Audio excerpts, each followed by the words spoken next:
पंढरपूरमध्ये पूरजन्य परिस्थिती निर्माण झालेली आहे। चंद्रभागा नदीमध्ये 93,000 क्युसेक पाण्याचा विसर्ग आहे। कालच्या 1 लाखाच्या विसर्गाने भीमा नदी पात्रामध्ये पाणी आहे, तर भीमा आणि निरा खोऱ्यामध्ये दमदार पाऊस झालेला आहे।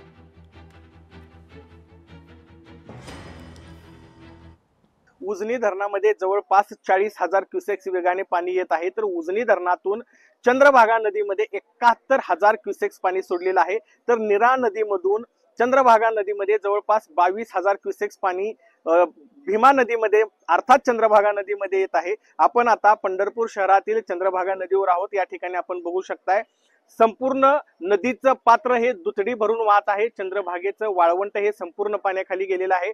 नदीमध्ये असणारी सर्व मंदिरं ही पाण्याखाली गेलेली आहेत। मंदिरांना पाण्याचा वेढा दिलेला आहे। आज चंद्रभागा नदी 64,000 क्युसेक्स वेगाने पंढरपूर शहरामध्ये वाहत आहे।